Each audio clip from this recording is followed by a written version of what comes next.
ਸਤਿ ਸ਼੍ਰੀ ਅਕਾਲ ਜੀ, ਸਾਰਿਆਂ ਦਾ ਸਵਾਗਤ ਹੈ ਦੇਸ਼ ਪ੍ਰਦੇਸ਼ ਲਾਈਵ ਪ੍ਰੋਗਰਾਮ ਲੈ ਕੇ। ਮੈਂ ਕਵਿਤਾ ਸਿੰਘ ਹਾਜ਼ਰ ਤੇ ਨਾਲ ਹੀ ਸਾਡੇ ਅੱਜ ਦੇ ਸਟੱਡੀ ਵੀਜ਼ਾ ਐਕਸਪਰਟ ਸਾਡੇ ਨਾਲ ਨੇ ਜੀ ICCRC ਮੈਂਬਰ ਪਾਇਨੀਅਰ ਇਮੀਗ੍ਰੇਸ਼ਨ ਤੋਂ ਡਾਕਟਰ ਰਵੀ ਗਰਗ ਸਰ ਜੀ। ਸਤਿ ਸ਼੍ਰੀ ਅਕਾਲ, ਵੈਲਕਮ ਟੂ ਦੀ ਸ਼ੋ। ਕਵਿਤਾ ਜੀ, ਸ਼ੋਅ ਤੇ ਸੱਦਾ ਦੇਣ ਲਈ ਬਹੁਤ ਬਹੁਤ ਧੰਨਵਾਦ ਤੇ ਸਾਰੇ ਦਰਸ਼ਕਾਂ ਨੂੰ ਸਤਿ ਸ੍ਰੀ ਅਕਾਲ ਜੀ।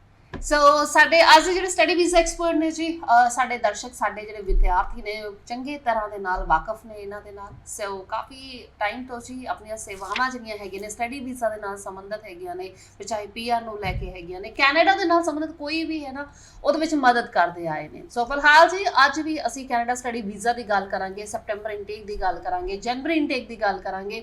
ਇਸ ਤੋਂ ਇਲਾਵਾ ਜੀ ਮੇ ਇਨਟੇਕ ਦੇ ਬਾਰੇ ਵੀ ਕਿ ਹਾਂ ਸੀਟਸ ਜਿਹੜੀਆਂ ਹੈਗੀਆਂ ਨੇ, ਐਡਮਿਸ਼ਨ ਜਿਹੜੀਆਂ ਨੇ ਸਟੂਡੈਂਟਸ ਨੇ ਲੈਣੀਆਂ ਸ਼ੁਰੂ ਕਰ ਦਿੱਤੀਆਂ ਨੇ, ਉਹਦੇ ਬਾਰੇ ਵੀ ਅਸੀਂ ਡਿਸਕਸ ਕਰਾਂਗੇ। ਤੇ ਫਿਲਹਾਲ ਜੀ ਰਿਜ਼ਲਟਸ ਦੀ ਵੀ ਗੱਲ ਕਰਾਂਗੇ ਤੇ ਸੈਮੀਨਾਰਸ ਦੀ ਵੀ ਗੱਲ ਕਰਾਂਗੇ ਜੋ ਕਿ ਪਾਇਨੀਅਰ ਇਮੀਗ੍ਰੇਸ਼ਨ ਤੁਹਾਡੇ ਵਾਸਤੇ ਲੈ ਕੇ ਆ ਰਿਹਾ ਹੈ ਬਹੁਤ ਜਲਦ ਤੁਹਾਡੇ ਆਪਣੇ ਆਪਣੇ ਸ਼ਹਿਰਾਂ ਦੇ ਵਿੱਚ। ਸੋ ਉਹਦੇ ਬਾਰੇ ਗੱਲਬਾਤ ਕਰਾਂਗੇ। ਸਟਾਰਟ ਜੀ ਮੈਂ ਪਹਿਲਾਂ ਜਨਵਰੀ ਇਨਟੇਕ ਦੀ ਐਡਮਿਸ਼ਨਸ ਤੋਂ ਕਰ ਲੈਂਦੇ ਆ। ਕਿੱਦਾਂ ਦਾ ਰਿਸਪੌਂਸ ਦੇਖ ਰਹੇ ਹੋ ਇਸ ਵਾਰੀ? ਸਟੂਡੈਂਟਸ ਦਾ ਇੰਟਰਸਟ ਕਿੰਨਾ ਕੁ ਹੈਗਾ ਕੈਨੇਡਾ ਨੂੰ ਲੈ ਕੇ? ਕਵਿਤਾ ਜੀ, ਇਸ ਵਕਤ ਬੜੇ ਸਾਰੇ ਕੰਟਰੀ ਜਿਹੜੇ ਆਸਟ੍ਰੇਲੀਆ, ਨਿਊਜ਼ੀਲੈਂਡ ਤਕਰੀਬਨ ਬੰਦ ਨੇ, ਫਲਾਈਟਸ ਉਹਨਾਂ ਦੀਆਂ ਬੰਦ ਨੇ। ਇੰਟਰਨੈਸ਼ਨਲ ਸਟੂਡੈਂਟਸ ਨੂੰ ਹਾਲੇ ਉੱਥੇ ਜਾਣਾ ਅਲਾਉਡ ਨਹੀਂ ਹੈਗਾ, ਲੇਕਿਨ ਕੈਨੇਡਾ ਨੇ ਬੰਦ ਹੀ ਨਹੀਂ ਕੀਤਾ। ਜਿਹੜਾ ਇੰਨਾ ਕਰੋਨਾ ਦੇ ਟਾਈਮ 'ਤੇ ਵੀ ਉਹਨਾਂ ਨੇ ਆਪਣੀ ਪਾਲਿਸੀ ਜਿਹੜੀ ਹੈਗੀ ਹੈ ਲੀਨੀਅੰਟ ਰੱਖੀ ਔਰ ਕੁਛ ਨਾ ਕੁਛ ਨਵੇਂ ਇਸ ਤਰ੍ਹਾਂ ਦੇ ਰੂਲਸ ਰੱਖੇ ਕਿ ਸਟੂਡੈਂਟਸ ਨੂੰ ਤਕਲੀਫ ਨਾ ਹੋਵੇ। ਆਨਲਾਈਨ ਸਟੱਡੀ ਇੰਡੀਆ ਤੋਂ ਜਾਂ ਕਿਸੇ ਵੀ ਕੰਟਰੀ ਤੋਂ, ਕੈਨੇਡਾ ਤੋਂ ਬਾਹਰ ਜਿਹੜਾ ਬੈਠ ਕੇ ਕਰ ਸਕਦੇ ਨੇ, ਉਸ ਨੂੰ ਪੋਸਟ ਗ੍ਰੈਜੂਏਟ ਵਰਕ ਪਰਮਿਟ ਵਾਸਤੇ ਐਲੀਜੀਬਲ ਬਣਾਇਆ। ਔਰ ਵਿੱਚ ਨੂੰ ਫਲਾਈਟਸ ਜ਼ਿਆਦਾਤਰ ਖੁੱਲ੍ਹੀਆਂ ਰਹੀਆਂ। ਇਸ ਵਕਤ ਇਨਡਾਇਰੈਕਟ ਫਲਾਈਟਸ ਹਾਲਾਂਕਿ 21 ਸਤੰਬਰ ਤੱਕ ਬੰਦ ਨਹੀਂ, ਲੇਕਿਨ ਡਾਇਰੈਕਟ ਫਲਾਈਟਸ ਸਾਰੀ ਬੰਦ ਨੇ। ਇਨਡਾਇਰੈਕਟ ਫਲਾਈਟਸ ਜਿਹੜੀਆਂ ਨੇ ਉਹ ਦੂਸਰੇ ਕੰਟਰੀਜ਼ ਤੋਂ, ਮੈਕਸੀਕੋ ਜਾਂ ਕਿਸੇ ਹੋਰ ਕੰਟਰੀ ਦੇ ਥਰੂ ਜਾ ਰਹੇ ਨੇ ਸਟੂਡੈਂਟਸ ਔਰ ਪਹੁੰਚ ਰਹੇ ਨੇ ਠੀਕ ਠਾਕ, ਕੋਈ ਪ੍ਰੋਬਲਮ ਨਹੀਂ ਹੈਗੀ। ਔਰ ਕਈ ਪ੍ਰੋਗਰਾਮਸ ਹਾਈਬ੍ਰਿਡ ਹੈਗੇ ਨੇ ਜਿਹੜੇ ਕਿ ਕਿਉਂਕਿ ਉੱਥੇ ਜ਼ਿਆਦਾਤਰ ਲੋਕਾਂ ਨੂੰ ਵੈਕਸੀਨਸ ਲੱਗ ਚੁੱਕੇ ਨੇ।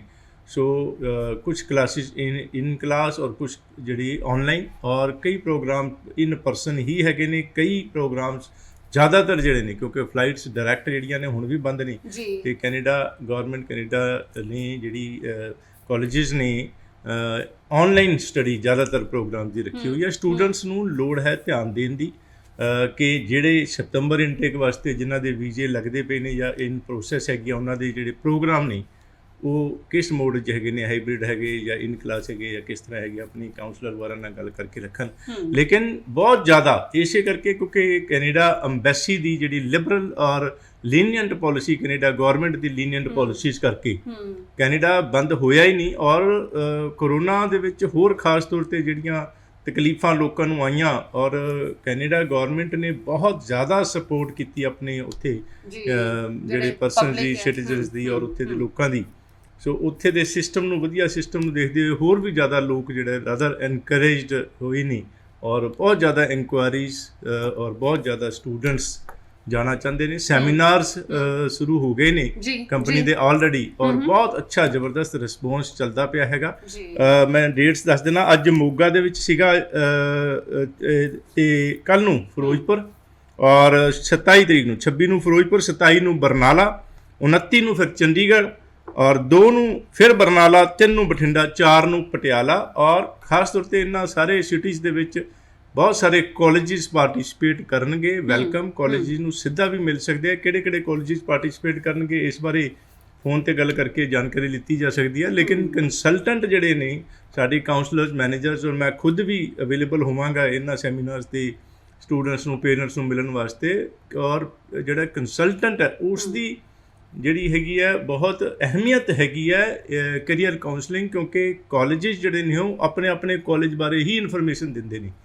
ਲੇਕਿਨ ਕੰਸਲਟੈਂਟ ਨੇ ਸਾਰੇ ਕੈਨੇਡਾ ਦੇ ਵਿੱਚ ਜਿੰਨੇ ਵੀ ਕਾਲਜਿਸ, ਯੂਨੀਵਰਸਿਟੀਜ਼ ਨੇ, ਤੁਹਾਡੇ ਵਾਸਤੇ ਕਿਹੜਾ ਸੁਟੇਬਲ, ਘੱਟ ਫੀਸ ਜਾਂ ਜਿੱਥੇ PR ਸੌਖੀ, ਅਲੱਗ-ਅਲੱਗ ਥਾਵਾਂ ਦੀ PR ਦੀ ਵੀ ਨੌਲੇਜ ਰੱਖਣੀ ਹੈ। ਕਿਉਂਕਿ PR ਜਿਹੜੀ ਗੱਲ ਕਰੀਏ ਤੇ ਜਿਸ ਤਰ੍ਹਾਂ ਕੈਨੇਡਾ 'ਚ ਸਾਡੇ ਆਫਿਸ ਹੈਗੇ ਨੇ, ਇੱਕ ਸੈਸਕਟੂਨ ਦੇ ਵਿੱਚ, ਇੱਕ ਬਰੈਂਪਟਨ ਦੇ ਵਿੱਚ, ਤੇ ਅਸੀਂ ਉੱਥੇ ਜਿਹੜੇ ਸਟੂਡੈਂਟਸ ਭੇਜਦੇ ਆ ਉਹਨਾਂ ਦੀ PR ਵੀ, ਪਰਮਾਨੈਂਟ ਰੈਜ਼ੀਡੈਂਸ, ਉੱਥੇ ਕਰਵਾਉਂਦੇ ਹੈਗੇ ਆ।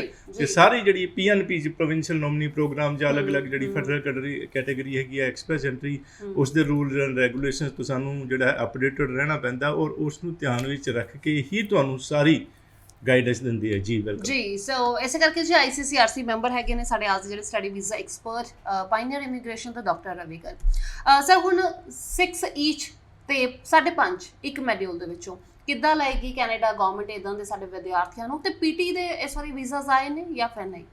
ਬਿਲਕੁਲ ਕਵਿਤਾ ਜੀ, ਦੇਖੋ ਮੈਂ ਇੱਕ ਚੀਜ਼ ਦੇਖੀ ਇੰਨੇ ਸਾਲਾਂ ਦੇ ਵਿੱਚ 2003 ਤੋਂ ਕੰਪਨੀ ਹੈਗੀ ਹੈ ਔਰ ਬੜਾ ਲੰਬਾ ਮੇਰਾ ਤਜਰਬਾ ਹੈਗਾ ਅਲੱਗ-ਅਲੱਗ ਕੰਟਰੀਜ਼। ਕਿਸੇ ਟਾਈਮ ਤੇ ਆਸਟ੍ਰੇਲੀਆ ਦਾ ਬੜਾ ਤੂਫਾਨ ਚੱਲਦਾ ਸੀਗਾ, ਬਾਅਦ ਵਿੱਚ ਠੰਡਾ ਹੋ ਗਿਆ, ਉਹਨਾਂ ਨੇ ਬੜਾ ਜਿਹੜੀ ਇੰਡੀਆ ਨੂੰ ਜਿਹੜਾ ਹੈ ਲੈਵਲ ਉਸਦਾ ਚੇਂਜ ਕਰ ਦਿੱਤਾ। ਉਸ ਦੇ ਨਾਲ ਜਿਹੜੀ ਇਨਕਮਿੰਗ ਉੱਥੇ ਜਿਹੜੇ ਜਾਣ ਵਾਲੇ ਸਟੂਡੈਂਟਸ ਦੇ ਵਿੱਚ ਰੂਲ ਰੈਗੂਲੇਸ਼ਨ ਜਿਹੜੇ ਬੜੇ ਸਟ੍ਰਿਕਟ ਹੋ ਗਏ।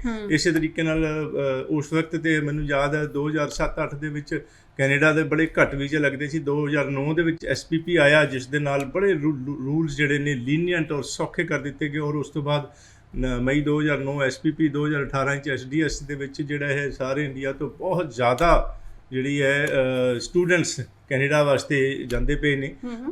ਟਾਈਮ ਦੀ ਗੱਲ ਹੈਗੀ ਹੈ, ਕੁਛ ਅਲੱਗ-ਅਲੱਗ 2 ਮਹੀਨੇ ਕੋਈ ਲੀਨੀਅੰਟ ਹੈਗੇ, ਬਹੁਤ ਜ਼ਿਆਦਾ ਵੀਜ਼ੇ ਆਉਂਦੇ ਹੈ, ਕਦੇ ਘੱਟ ਹੋ ਜਾਂਦੇ ਹੈ, ਸਕਸੈਸ ਰੇਟ ਘਟਦਾ ਹੈ ਵੱਧਦਾ ਹੈ, ਕਦੇ 90% ਕਦੇ 60% ਜੀ।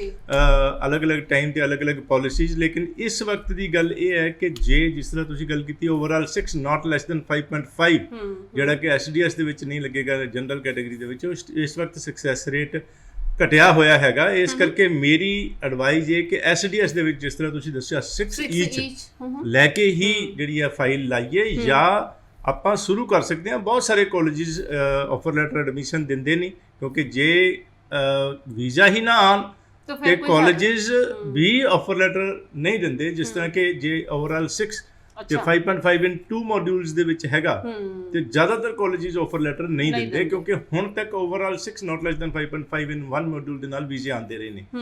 ਲੇਕਿਨ ਰੀਸੈਂਟਲੀ ਇੱਕ ਕਾਲਜ ਤੋਂ ਆਇਆ ਕਿ ਜੀ ਥੋੜੀ ਜਿਹੀ ਸਕਸੈਸ ਰੇਟ ਨੂੰ ਘੱਟ ਨੂੰ ਦੇਖਦੇ ਹੋਏ ਅਸੀਂ ਹੁਣ 6 ਈਚ ਦੇ ਵਿੱਚ ਹੀ ਆਫਰ ਲੈਟਰ ਦੇਵਾਂਗੇ। ਐਲਫਾ ਕਾਲਜ ਜਿਹੜਾ ਹੈਗਾ ਸੇਂਟ ਲਾਰੈਂਸ ਕਾਲਜ ਦਾ ਕੈਂਪਸ ਹੈਗਾ ਟੋਰਾਂਟੋ ਦੇ ਵਿੱਚ। ਸੋ ਇਸੇ ਤਰੀਕੇ ਨਾਲ ਜਿਹੜਾ ਹੈਗਾ ਹੁਣ ਦੇ ਤਾਂ ਰਹੇ ਨੇ ਕਾਲਜਿਸ, ਕੋਈ ਐਸੀ ਗੱਲ ਨਹੀਂ, ਲੇਕਿਨ ਵੀਜ਼ਾ ਵੀ ਆ ਰਹੇ ਨੇ, ਇਹ ਨਹੀਂ ਕਹਿ ਸਕਦੇ ਕਿ ਨਹੀਂ ਆ ਰਹੇ। ਲੇਕਿਨ ਫਿਰ ਵੀ ਜਾਂ ਆਪਣੀ ਫਾਈਲ ਪ੍ਰੋਸੈਸ ਸ਼ੁਰੂ ਕਰਵਾ ਦਿਓ, ਕਿਉਂਕਿ ਇਸ ਤਰ੍ਹਾਂ ਨਹੀਂ ਹੈ ਕਿ ਵੀਜ਼ਾ ਨਹੀਂ ਆ ਰਹੇ। ਸੋ ਪ੍ਰੋਸੈਸ ਕਰਾਂਗੇ, ਕਾਲਜ ਵਿੱਚ ਐਡਮਿਸ਼ਨ ਲਵਾਂਗੇ, ਆਫਰ ਲੈਟਰ ਫੀਸ ਭਰ ਕੇ ਐਮਬੈਸੀ ਵਿੱਚ ਫਾਈਲ। ਔਰ ਨਾਲ ਹੀ ਮੇਰੀ ਐਡਵਾਈਸ ਕਿ ਸਟੂਡੈਂਟ ਜਦੋਂ ਅਸੀਂ ਸਾਰੀ ਪ੍ਰੋਸੈਸਿੰਗ ਕਰਦੇ ਪਏ ਹਾਂ ਤੇ ਸਟੂਡੈਂਟ ਫ੍ਰੀ ਹੈਗਾ ਤੇ ਆਈਲੈਟਸ ਦੀਆਂ ਕਲਾਸਾਂ ਲਾ ਕੇ 1-2 ਟੈਸਟ ਹੋਰ ਦੇ ਲੈਣ।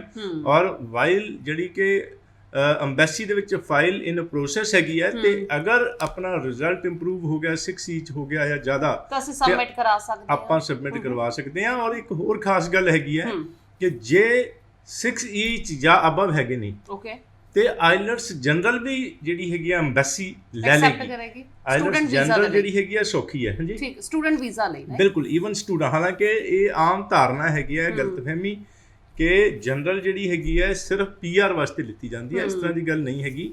ਹਾਂ, ਕਾਲਜਿਸ ਜਿਹੜੇ ਨੇ ਜ਼ਿਆਦਾਤਰ ਜਿਹੜੇ ਨੇ ਐਡਮਿਸ਼ਨ ਵਾਸਤੇ ਆਈਲੈਟਸ ਅਕੈਡਮਿਕ ਲੈਂਦੇ ਨੇ, ਜਨਰਲ ਬਹੁਤ ਘੱਟ ਕਾਲਜਿਸ ਲੈਂਦੇ ਨੇ। ਲੇਕਿਨ ਅੰਬੈਸੀ ਨੂੰ ਕੋਈ ਪ੍ਰੋਬਲਮ ਨਹੀਂ ਅਗਰ 6 ਈਚ ਹੈਗੇ ਨੇ। ਅਗਰ ਓਵਰਆਲ 6 ਨਾਟ ਲੈਸ ਦੈਨ 5.5 ਨੇ ਤੇ ਫਿਰ ਅਕੈਡਮਿਕ ਹੀ ਐਕਸੈਪਟ ਕਰਨਗੇ, ਜਨਰਲ ਨਹੀਂ ਅੰਬੈਸੀ ਐਕਸੈਪਟ ਕਰੇਗੀ। 6 ਈਚ ਔਰ ਹਾਇਰ ਨੇ ਤੇ ਜਨਰਲ ਵੀ ਲੈ ਲੇਗੀ। ਜਨਰਲ ਜਿਹੜਾ ਹੈਗਾ ਅਕੈਡਮਿਕ ਨਾਲੋਂ ਖਾਸ ਤੌਰ ਤੇ ਰੀਡਿੰਗ ਪਾਰਟ ਜਿਹੜਾ ਹੈਗਾ ਉਹ ਸੌਖਾ ਹੁੰਦਾ ਹੈਗਾ। ਸੋ ਉਹ ਜਿਹੜੇ ਕਿ ਡਿਫਿਕਲਟੀ ਕੋਈ ਮਹਿਸੂਸ ਕਰ ਰਹੇ ਨੇ, ਸੋ ਉਹ ਜਨਰਲ ਦੀ ਜਿਹੜੀ ਟ੍ਰੇਨਿੰਗ ਲੈ ਕੇ ਜਨਰਲ ਦਾ ਟੈਸਟ ਦੇ ਲੈਣ। ਔਰ ਆਪਾਂ ਜਿਹੜਾ ਹੈ ਅਪਡੇਟ ਕਰ ਦਾਂਗੇ ਅੰਬੈਸੀ ਨੂੰ while the file is in process. ਜਾਂ ਫਿਰ ਜਿਹੜਾ ਹੈਗਾ ਕੋਈ ਜ਼ਿਆਦਾ ਹੈਗੇ ਨੇ ਧਿਆਨ ਦੇਣ ਵਾਲੇ ਤੇ ਫਿਰ ਹਾਲੇ ਹੋਲਡ ਕਰ ਲਾਂਗੇ। ਅਗਰ ਗੈਪ ਨਹੀਂ ਆ, ਰੀਸੈਂਟ ਜਿਹੜੇ ਸਟੂਡੈਂਟਸ ਦੇ ਪਾਸ ਆਊਟ ਕੀਤਾ ਗੈਪ ਹੋਇਆ ਨਹੀਂ ਹੈਗਾ ਤੇ ਆਪਾਂ 2-4 ਮਹੀਨੇ ਲੇਟ ਫਾਈਲ ਲਾ ਲਈਏ, 6 ਈਚ ਲੈ ਲਓ ਤਾਂ ਹੋਰ ਜ਼ਿਆਦਾ ਸਕਸੈਸ ਰੇਟ ਵਧੇਗਾ। ਲੇਕਿਨ ਇਸ ਚੀਜ਼ ਦਾ ਧਿਆਨ ਰੱਖਣਾ ਹੈ ਕਿ ਜਿਸ ਤਰ੍ਹਾਂ ਮੈਂ ਹਦਾਇਤ ਦਾ ਮਤਲਬ ਇੰਸਟਰਕਸ਼ਨਸ ਥੋੜ੍ਹੀ ਜਿਹੀ ਬਚ ਕੇ ਚੱਲਣ ਵਾਲੀ ਗੱਲ ਕਰਦਾ ਪਿਆ, ਇਸ ਤਰ੍ਹਾਂ ਜਿਹੜੇ ਕਿ ਰਿਸਕ ਵਾਲੇ ਜਾਂ ਲੋ ਸਕਸੈਸ ਰੇਟ ਵਾਲੀ ਗੱਲ ਹੈ, ਕਿਸੇ ਹੋਰ ਕੰਸਲਟੈਂਟ ਕੋਲ ਜਾਏਂਗੇ ਉਹ ਕਹਿ ਦੇਗਾ ਲਿਆਓ ਜੀ ਹੁਣੇ ਲਾ ਦਿੰਦੇ ਆ, ਔਰ ਕੋਈ ਵੱਡੀ ਗੱਲ ਨਹੀਂ ਕਿ ਗਰੰਟੀ ਵੀ ਦੇ ਦੇਣ। ਔਰ ਬਾਅਦ ਮੈਂ ਬੜੇ ਸਾਰੇ ਇੰਨੇ ਸੈਮੀਨਾਰਸ ਦੇ ਵਿੱਚ ਥਾਊਜ਼ੈਂਡਸ ਆਫ ਸਟੂਡੈਂਟਸ ਨੂੰ ਮਿਲਦਾ ਤੇ ਉਹ ਬੜੀ ਗੱਲ ਜਿਹੜੀ ਜਿਹਨੂੰ ਕਹਿੰਦੇ ਮਿਸਗਾਈਡੈਂਸ ਦੇ ਦਿੰਦੇ ਨੇ ਔਰ ਉਹ ਫਾਲਸ ਐਸ਼ੋਰੈਂਸ, ਝੂਠੀ ਤਸੱਲੀ ਦੇ ਕੇ ਆਪਣੇ ਕੋਲੇ ਫਸਾ ਲਿਆ ਔਰ ਉਸ ਤੋਂ ਬਾਅਦ ਰਿਫਿਊਜ਼ਲ ਹੋ ਗਈ ਤੇ ਉਸ ਤੋਂ ਬਾਅਦ ਕਹਿ ਦਿੱਤਾ ਕਿ ਜੀ ਇਹ ਤਾਂ ਵੀਜ਼ਾ ਅਫਸਰ ਨੇ ਲਾਣਾ ਸੀ ਤੇ ਇਹ ਜਿਹੜਾ ਹੈ ਸਟ੍ਰਿਕਟ ਸੀ ਵੀਜ਼ਾ ਅਫਸਰ ਜਾਂ ਪ੍ਰੋਬਲਮ ਸੀ। ਤੇ ਇਹ ਇਸ ਤਰ੍ਹਾਂ ਦੀ ਇਹਨਾਂ ਚੀਜ਼ਾਂ ਤੋਂ ਬਚ ਕੇ, ਕਿਉਂਕਿ ਦੇਖੋ ਬੱਚੇ ਦੇ ਕੈਰੀਅਰ ਦਾ ਸਵਾਲ ਹੈ, ਜ਼ਿੰਦਗੀ ਦਾ ਸਵਾਲ ਹੈ ਔਰ ਬਹੁਤ ਹੀ ਜ਼ਿਆਦਾ ਬਹੁਤ ਹੀ ਜ਼ਿਆਦਾ ਸੀਰੀਅਸਲੀ ਸਟੂਡੈਂਟਸ ਲੈ ਲੈਂਦੇ ਆ। ਅਗਰ ਰਿਫਿਊਜ਼ਲ ਹੋ ਗਈ ਤਾਂ ਹਾਲਤ ਉਹਨਾਂ ਦੀ ਖੁਦ ਦੀ ਸੀਰੀਅਸ ਹੋ ਜਾਂਦੀ ਹੈ, ਬੱਚੇ ਦੀ ਹਾਲਤ ਸੀਰੀਅਸ ਤੇ ਪੇਰੈਂਟਸ ਦੀ ਵੀ ਸੀਰੀਅਸ ਹੋ ਜਾਂਦੀ ਹੈ। ਸੋ ਟੇਕ ਕੇਅਰ ਅਬਾਊਟ ਦੈਟ ਜੀ। ਅੱਛਾ, ਕੈਰੀਅਰ ਦੀ ਗੱਲ ਚੱਲੀ ਹੈ ਹੁਣ ਕੈਨੇਡਾ ਦੇ ਵਾਸਤੇ ਕਿ ਅਸੀਂ ਪੀਆਰ ਦੀਆਂ ਓਪਰਚੁਨਿਟੀਜ਼ ਭਾਲਦੇ ਹਾਂ, ਪੀਆਰ ਦੀਆਂ ਆਪਸ਼ਨਸ ਦੇਖਦੇ ਹਾਂ। ਹੁਣ 2 ਸਾਲ ਦਾ ਵੀ ਡਿਪਲੋਮਾ ਲੈ ਕੇ ਜਾਂਦੇ ਨੇ। ਬਿਲਕੁਲ, ਦੇਖੋ ਇਸ ਤਰ੍ਹਾਂ ਹੈ ਕਿ ਇਸ ਵਕਤ ਜਿਹੜੀ ਐਕਸਪ੍ਰੈਸ ਐਂਟਰੀ ਜਿਹੜੀ ਇਨ ਕੈਨੇਡਾ, ਆਊਟਸਾਈਡ ਕੈਨੇਡਾ ਦਾ ਮਤਲਬ ਇੰਡੀਆ ਤੋਂ ਮਾਸਟਰਸ ਕੀਤੀ ਹੋਣੀ ਚਾਹੀਦੀ ਹੈਗੀ ਹੈ, 8777 ਬੈਂਡ, ਲੈਸ ਦੈਨ 30 ਇਅਰਸ ਦੀ ਏਜ, 3 ਇਅਰਸ ਦਾ ਐਕਸਪੀਰੀਅੰਸ। ਇਹ ਜਿਹੜੇ ਪੀਆਰ ਵਾਸਤੇ ਆਮ ਤੌਰ ਤੇ ਐਲੀਜੀਬਲ ਹੁੰਦੇ ਨੇ, ਜਿਨ੍ਹਾਂ ਦੀ ਜਿਹੜੀ ਮੈਂ ਕ੍ਰਾਈਟੇਰੀਆ ਦੱਸਿਆ। ਲੇਕਿਨ ਪਿਛਲੇ ਸਾਲ, 1.5 ਸਾਲ, ਸਵਾ ਸਾਲ ਤੋਂ ਜਦ ਤੋਂ ਕਰੋਨਾ ਹੋਇਆ ਹੈਗਾ, ਇਨ ਕੈਨੇਡਾ ਸਟੂਡੈਂਟਸ ਨੂੰ ਹੀ ਪੀਆਰ ਦੇ ਰਹੇ ਆ। ਸੌਖੀ ਹੋ ਰਹੀ ਹੈ ਪੀਆਰ। ਜਿਹੜੇ ਸਟੂਡੈਂਟਸ ਵਗੈਰਾ ਜਿਹੜੇ ਕੈਨੇਡਾ ਦੇ ਵਿੱਚ ਹੈਗੇ ਨੇ, ਅਲੱਗ-ਅਲੱਗ ਪੋਲਿਸੀ ਰਾਹੀਂ ਉਹਨਾਂ ਨੂੰ ਪੀਆਰ ਦਿੰਦੇ ਪਏ ਨੇ। ਬਾਹਰੋਂ ਇਸ ਤਰ੍ਹਾਂ ਦੀ ਐਕਸਪ੍ਰੈਸ ਐਂਟਰੀ ਦਾ ਪ੍ਰੋਫਾਈਲ ਨਹੀਂ ਚੱਕਿਆ, ਪੀਆਰ ਨਹੀਂ ਦਿੰਦੇ ਪਏ। ਲੇਕਿਨ ਇਨਸਾਈਡ ਕੈਨੇਡਾ ਜਿਹੜਾ ਹੈ ਇਸ ਵਕਤ ਹਾਲਾਂਕਿ ਸੌਖੀ ਪੀਆਰ ਹੋ ਰਹੀ ਹੈ। ਲੇਕਿਨ ਜਨਰਲ ਟਾਈਮ ਦੀ ਗੱਲ ਕਰੀਏ ਤੇ 3 ਸਾਲ ਦਾ ਜਿਹੜੇ ਪ੍ਰੋਗਰਾਮ ਦੇ ਪੁਆਇੰਟਸ ਜ਼ਿਆਦਾ ਹੈਗੇ ਨੇ, ਜਿਹੜੇ ਅਫੋਰਡ ਕਰਦੇ ਨੇ। ਤਕਰੀਬਨ 12 ਲੱਖ ਫੀਸ ਹੈਗੀ ਹੈ, 10 ਲੱਖ ਫੀਸ 1 ਸਾਲ ਦੀ ਹੈਗੀ ਹੈ, ਔਰ 20 ਲੱਖ ਦੇ ਤਕਰੀਬਨ 2 ਸਾਲ ਦੀ ਫੀਸ, ਔਰ 30 ਲੱਖ ਆਫ ਕੋਰਸ 3 ਸਾਲ ਦੀ ਫੀਸ। ਸੋ ਔਰ ਨੈਚੁਰਲੀ ਕਿ ਲਿਵਿੰਗ ਐਕਸਪੈਂਸ ਤਕਰੀਬਨ ਕੋਈ 3 ਲੱਖ 4 ਲੱਖ ਪਰ ਈਅਰ ਦਾ ਲਿਵਿੰਗ ਐਕਸਪੈਂਸ। ਕੁਝ ਬੱਚੇ ਕਮਾਈ ਕਰ ਲੈਂਦੇ ਆ, ਲੇਕਿਨ ਆਪਾਂ ਉਸ ਗੱਲ ਤੇ ਵਿਸ਼ਵਾਸ ਨਹੀਂ ਕਰ ਸਕਦੇ ਕਿ ਕਿੰਨਾ ਕੰਮ ਮਿਲੇਗਾ। ਸੋ ਇਹ ਜਿਹੜੀ ਮੈਂ ਫਿਗਰ ਦੱਸੇ ਨੇ 10 ਲੱਖ 12 ਲੱਖ ਰੁਪਏ ਪਰ ਈਅਰ ਦੇ ਹਿਸਾਬ ਨਾਲ, ਅਗਰ 3 ਸਾਲ ਦੇ ਖਰਚੇ ਅਫੋਰਡ ਕਰਦੇ ਹੈਗੇ ਨੇ ਤੇ 3 ਸਾਲ ਦਾ ਪ੍ਰੋਗਰਾਮ ਲੈ ਲੈਣਾ ਚਾਹੀਦਾ। ਔਰ ਅਗਰ ਨਹੀਂ ਤਾਂ 2 ਸਾਲ ਲੈ ਕੇ ਬੱਚਿਆਂ ਦੀ ਪੀਆਰ ਹੁੰਦੀ ਹੈ, ਲੇਕਿਨ ਔਖਾ ਤਕਲੀਫ ਹੁੰਦੀ ਹੈ, ਇੱਧਰ ਉੱਧਰ ਮੂਵ ਕਰਨਾ ਪੈਂਦਾ। ਮੰਨ ਲਓ ਓਨਟਾਰੀਓ, ਵੈਂਕੂਵਰ 'ਚ ਕੀਤਾ, ਕਿਤੇ ਹੋਰ ਸਸਕੈਚੁਅਨ, ਮੈਨੀਟੋਬਾ ਵਗੈਰਾ ਜਾ ਕੇ ਕਰਨਾ ਪੈਂਦਾ। ਆਫ ਕੋਰਸ ਕੁਝ ਪ੍ਰੋਵਿੰਸਿਸ, ਕੁਝ ਪਲੇਸਿਸ ਇਹੋ ਜਿਹੇ ਨੇ ਜਿੱਥੇ ਪੜ੍ਹ ਕੇ ਪੀਆਰ ਸੌਖੀ ਹੁੰਦੀ ਹੈ, ਉੱਥੇ 3 ਸਾਲ ਦੀ ਲੈਣ ਦੀ ਜ਼ਰੂਰਤ ਨਹੀਂ। ਮੰਨ ਲਓ ਕਿ ਸਸਕੈਚੁਅਨ ਹੈਗਾ, ਮੈਨੀਟੋਬਾ ਹੈਗਾ, ਅਟਲਾਂਟਿਕ ਪ੍ਰੋਵਿੰਸੀ ਜਿਹੜੀ ਹੈ, ਨਿਊ ਫਾਊਂਡਲੈਂਡ ਐਂਡ ਲੈਬਰਾਡੋਰ ਹੈਗਾ, ਜਾਂ ਪ੍ਰਿੰਸ ਐਡਵਰਡ ਆਈਲੈਂਡ ਹੈਗਾ, ਔਰ ਨਿਊ ਬਰੰਜ਼ਵਿਕ, ਨਿਊ ਨੋਵਾ ਸਕੋਸ਼ੀਆ, ਇਹ 4 ਪ੍ਰੋਵਿੰਸੀ ਜਿਹੜੀ ਅਟਲਾਂਟਿਕ ਪ੍ਰੋਵਿੰਸੀ ਪੜ੍ਹ ਕੇ ਵੈਸੇ ਹੀ ਸੌਖੀ ਹੁੰਦੀ ਹੈ। ਈਵਨ ਕਿ ਉੱਥੇ ਅਟਲਾਂਟਿਕ ਜਿਹੜਾ ਇਮੀਗ੍ਰੇਸ਼ਨ ਪਾਇਲਟ ਪ੍ਰੋਗਰਾਮ ਹੈਗਾ, ਉਸ ਦੇ ਵਿੱਚ ਈਵਨ ਕਿ ਐਕਸਪੀਰੀਅੰਸ ਦੀ ਲੋੜ ਨਹੀਂ, ਬਹੁਤ ਹੀ ਜਿਹੜਾ ਹੈ ਸੌਖੀ ਜਿਹੜੀ ਹੈ ਪੀਆਰ ਹੁੰਦੀ ਆ, ਔਰ 2 ਸਾਲ ਦੇ ਪ੍ਰੋਗਰਾਮ ਨਾਲ ਹੋ ਜਾਂਦੀ ਹੈ। 3 ਸਾਲ ਦਾ ਖਰਚਾ ਕਰਨ ਦੀ ਜ਼ਰੂਰਤ ਨਹੀਂ। ਸੋ ਇਹ ਸਾਰੀਆਂ ਚੀਜ਼ਾਂ ਦਾ ਤੁਹਾਡਾ ਜਿਹੜਾ ਸਟੂਡੈਂਟ ਨੇ, ਆਪਾਂ ਨੇ ਪਹਿਲਾਂ ਪ੍ਰੀਵੀਅਸ ਐਜੂਕੇਸ਼ਨ ਕੀ ਕੀਤੀ ਹੈ, ਅੱਗੇ ਕਿਹੜਾ ਕੋਰਸ ਲੈਣਾ ਚਾਹੁੰਦੇ ਹੈਗੇ, ਕੋਈ ਰਿਲੇਟਿਵ ਫਰੈਂਡ ਵਗੈਰਾ ਕੋਲ ਤਾਂ ਨਹੀਂ ਜਾਣਾ ਹੈਗਾ। ਪੀਆਰ ਜਿੱਥੇ ਸੌਖੀ ਹੈ ਉੱਥੇ ਜਾਣਾ ਹੈ। ਜਾਂ ਬੜੇ ਸਾਰੇ ਕਾਲਜਿਸ, ਯੂਨੀਵਰਸਿਟੀਜ਼ ਦੇ ਵਿੱਚ ਫੀਸ ਘੱਟ ਹੈ। ਮੰਨ ਲਓ ਕਿ CBU ਜਿਹੜੀ ਮੈਂ ਦੱਸੀ ਨੋਵਾ ਸਕੋਸ਼ੀਆ ਦੇ ਵਿੱਚ ਜਿਹੜੀ ਹੈ ਕੇਪ ਬ੍ਰਿਟਨ ਯੂਨੀਵਰਸਿਟੀ ਹੈ, ਜਾਂ ਉੱਥੇ ਪੀਆਰ ਵੀ ਸੌਖੀ ਹੈ। ਔਰ ਪੋਸਟ ਗ੍ਰੈਜੂਏਟ ਪ੍ਰੋਗਰਾਮ ਜਿਹੜੇ ਨੇ, ਜਿਹੜਾ ਕਿ $32,000 2 ਸਾਲ ਦੀ ਫੀਸ ਹੁੰਦੀ ਹੈ, ਉਹ Cape Breton university post graduate programme ਦੀ ਫੀਸ $25,000 ਦੇ ਕਰੀਬ। ਸੋ ਇਸੇ ਤਰੀਕੇ ਨਾਲ ਹੋਰ ਵੀ ਜਿਹੜਾ ਹੈ, ਜਿਸ ਤਰ੍ਹਾਂ ਕਿ KPU ਕੁਆਂਟਲੈਂਡ ਪੋਲੀਟੈਕਨਿਕ ਯੂਨੀਵਰਸਿਟੀ ਹੈਗੀ ਹੈ ਸਰੀ ਦੇ ਵਿੱਚ, ਵੈਂਕੂਵਰ ਦੇ ਨੇੜੇ, ਔਰ ਲੈਂਪਟਨ ਕਾਲਜ ਹੈਗਾ ਜਿਹੜਾ ਕਿ ਟੋਰੰਟੋ ਦੇ ਵਿੱਚ ਹੈਗਾ, CNC ਜਿਹੜਾ ਹੈ ਪ੍ਰਿੰਸ ਜਾਰਜ ਬ੍ਰਿਟਿਸ਼ ਕੋਲੰਬੀਆ ਦੇ ਵਿੱਚ, NBCC New Brunswick Community College New Brunswick ਦੇ ਵਿੱਚ, ਜਿੱਥੇ ਫਿਰ again Atlantic immigration pilot programme ਵਿੱਚ ਪੀਆਰ ਸੌਖੀ। ਸੋ ਉੱਥੇ ਜਿਹੜੀ ਫੀਸ ਜਿਹੜੀ NBCC ਦੀ ਈਵਨ ਪੋਸਟ ਸੈਕੰਡਰੀ ਪ੍ਰੋਗਰਾਮ ਦੀ ਫੀਸ ਜਿਹੜੀ 32,000 ਤੋਂ ਘਟਾ ਕੇ 2 ਸਾਲ ਦੀ $20,000, ਤਕਰੀਬਨ ਅੱਧੀ।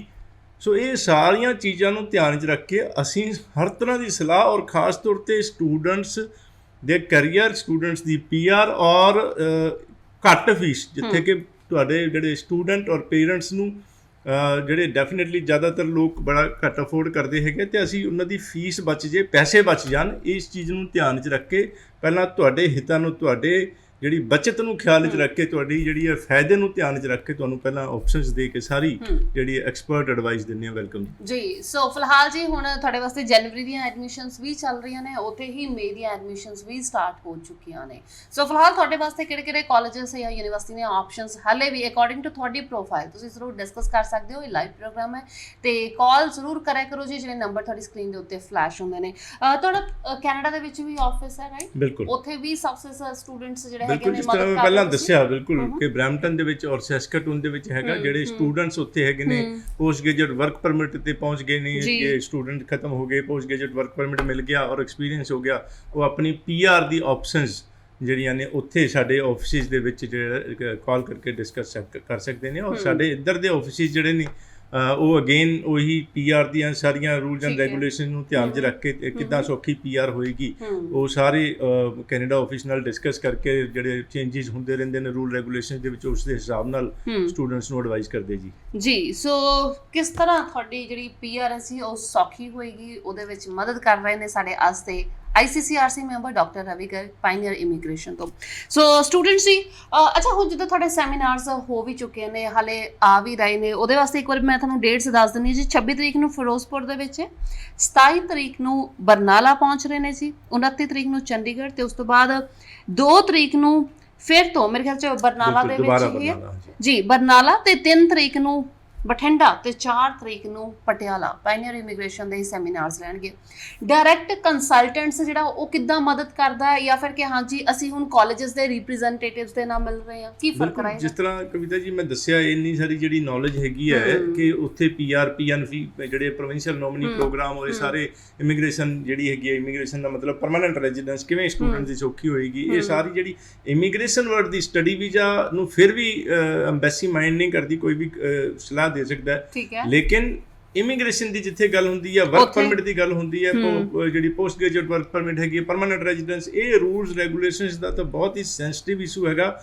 ਔਰ ਕੈਨੇਡਾ ਗਵਰਨਮੈਂਟ, ਕੈਨੇਡਾ ਐਮਬੈਸੀ ਜਿਹੜੀ ਹੈਗੀ ਹੈ ਉਸ ਦੇ ਵੱਲੋਂ ਸਟ੍ਰਿਕਟ ਇੰਸਟਰਕਸ਼ਨਸ ਨੇ ਕਿ ਸਿਰਫ ICCRC ਮੈਂਬਰਸ ਹੀ ਇਸ ਨੂੰ ਟੱਚ ਕਰ ਸਕਦੇ ਆ ਜਾਂ ਐਡਵਾਈਸ ਦੇ ਸਕਦੇ ਆ ਜਿਹੜੇ ਆਪਣੇ ਕਲਾਇੰਟਸ ਨੂੰ। ਔਰ ਇਸ ਕਰਕੇ ਖਾਸ ਤੌਰ 'ਤੇ ਜਿਹੜਾ ਹੈਗਾ ਅਗਰ ਆਪਾਂ ਕੈਨੇਡਾ ਐਮਬੈਸੀ ਦੀ ਵੈਬਸਾਈਟ cic.gc.ca ਉੱਥੇ ਆਥੋਰਾਈਜ਼ਡ ਰਿਪਰੈਜ਼ੈਂਟੇਟਿਵ ਅਗਰ ਵਰਡ ਲਿਖੀਏ ਸਰਚ ਬਾਕਸ ਵਿੱਚ ਤੇ ਸਾਰੀ ਲਿਸਟ ICCRC ਮੈਂਬਰਸ ਦੀ ਆ ਜਾਏਗੀ। ਅਗਰ IMM 5476 ਲਿਖਾਂਗੇ ਕੈਨੇਡਾ ਦੀ ਜਿਹੜੀ ਹੈਗੀ ਆ ਇਹ ਰਿਪਰੈਜ਼ੈਂਟੇਟਿਵ ਦਾ ਫਾਰਮ ਆ ਜਾਏਗਾ ਜਿਸ ਦੇ ਵਿੱਚ ਪੁੱਛਿਆ ICCRC ਮੈਂਬਰਸ਼ਿਪ ਨੰਬਰ ਤੁਹਾਡੇ ਕੰਸਲਟੈਂਟ ਦਾ ਕੀ ਹੈਗਾ। ਸੋ ਇਹ ਜਿਹੜੀ ਹੈ ਇਸ ਚੀਜ਼ ਦੀ ਮੈਂ ਬੀਇੰਗ ਐਨ ICCRC ਮੈਂਬਰ ਇਹ ਸਾਰੀ ਨੌਲੇਜ ਰੱਖਣੀ।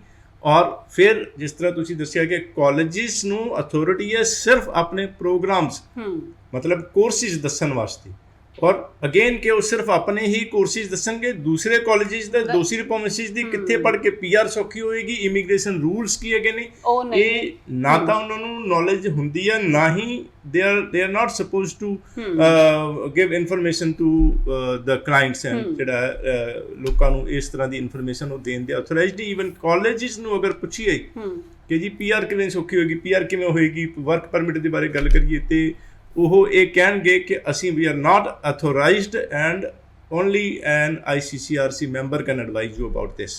ਸੋ ਉਸ ਚੀਜ਼ ਨੂੰ ਧਿਆਨ 'ਚ ਰੱਖਦੇ ਮੈਂ ਖੁਦ ਇਹਨਾਂ ਚੀਜ਼ਾਂ ਦਾ ਧਿਆਨ ਔਰ ਇੰਨੇ ਚਿਰ ਤੋਂ ਲੋਕਾਂ ਦੀ PR ਕਰਵਾ ਰਹੇ ਹਾਂ ਔਰ ਉੱਥੇ ਕੈਨੇਡਾ ਦੇ ਵਿੱਚ, ਔਰ ਫਿਰ ਇਹਨਾਂ ਚੀਜ਼ਾਂ ਦਾ ਧਿਆਨ 'ਚ ਰੱਖ ਕੇ ਹੀ ਸਾਰੀ ਇਨਫੋਰਮੇਸ਼ਨ ਸਟੂਡੈਂਟਸ ਨੂੰ ਅਸੀਂ ਔਰ ਕਲਾਇੰਟਸ ਪੇਰੈਂਟਸ ਨੂੰ ਦਿੰਦੇ ਹੈਗੇ ਹਾਂ। ਲੇਕਿਨ ਧਿਆਨ ਦੇਣ ਦੀ ਜ਼ਰੂਰਤ ਸਿਰਫ ਇੰਨੀ ਹੈਗੀ ਹੈ ਕਿ ਮੈਂ ਹੁਣ ਵੀ ਇਹ ਹਮੇਸ਼ਾ ਇਹ ਕਹਿਣਾ ਹੈਗਾ ਕਿ ਅਗਰ ਬੱਚੇ ਦਾ ਮਾਮਾ ਕਿਤੇ ਰਹਿੰਦਾ ਹੈਗਾ, ਮੰਨ ਲਓ ਟੋਰਾਂਟੋ ਰਹਿੰਦਾ ਹੈਗਾ, ਉੱਥੇ ਕਲਰਕ ਦਾ ਕੋਰਸ ਹੈਗਾ, ਔਰ ਮੰਨ ਲਓ ਕਿਸੇ ਹੋਰ ਪ੍ਰੋਵਿੰਸ ਦੇ ਵਿੱਚ ਉੱਥੋਂ 1000 ਕਿਲੋਮੀਟਰ ਤੇ ਮੈਨੇਜਰ ਦਾ ਕੋਰਸ ਹੈ, ਇੱਕ ਐਗਜ਼ਾਮਪਲ ਦੇ ਰਿਹਾ ਮੈਂ।